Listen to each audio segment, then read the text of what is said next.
தேவனுடைய பார்வையில் கிருபை பெற்றவர்கள் நீங்களா கூட இருக்கலாம். தேவனுடைய பாதுகாப்பின் எல்லைக்குட்பட்டவர்கள் நீங்களா கூட இருக்கலாம். தேவனால் மறைக்கப்பட்ட ஒரு பாத்திரம் நீங்களா கூட இருக்கலாம். ஏன் தெரியுமா? பல வருஷமா நீங்க நினைச்சீங்க என்னால எப்படி நிற்க முடியும்னு. பட் உங்களை நிறுத்தி வச்சிருக்கிறார்.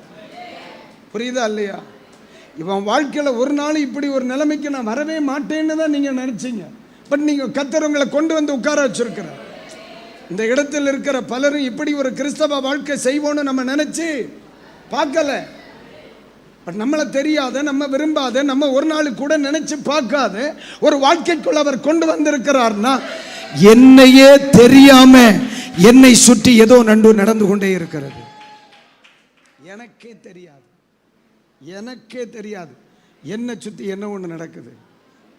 எனக்கு தெரியாது என் வாழ்க்கையில் நடக்கிற சில சம்பவங்கள்.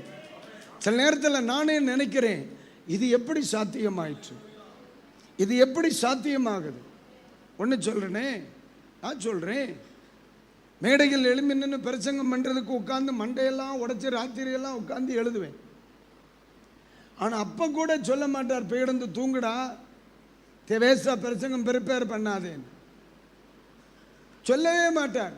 நான் விடியால 4 மணி 5 மணி வரைக்கும் இருந்து ஒரே எழுத்தாக இருக்கும், படிப்பேன் எழுதுவேன். அங்கே பிரசங்கத்துக்கு போனால் எனக்கு ஆறுதலுக்கு ஒரு வரியாவது அதுலேருந்து சொல்லப்படாதா? ஒரு வரி கூட. ஏகப்பட்ட பிரசங்கம் இருக்குங்க, ஒரு வரி கூட சொல்ல மாட்டார். எல்லாம் ஓரலாக வரும். நான் தெரியாமல் தான் கேட்குறேன். ஒரு வார்த்தை அது பேருந்து உறங்கலை. நாளை காலத்தை ஊழியத்துக்கு போகணும், நீ என்ன எழுதினாலும் நான் அதுலேருந்து ஒன்றும் பேச மாட்டேன்னு சொன்னா நான் குறுக்காது நிமித்திருப்பேன் இல்லையா? எனக்கு அவருக்கு மேலே வருத்தம் உண்டு. ஆனால் நம்ம எழுமி நின்று பிரசங்கம் பண்ணும்போ சபையாருக்கு மட்டும் அல்ல பதில். என் கேள்விக்கு எனக்கு தெரியாத பதிலை ஏன் வா சொல்லும்.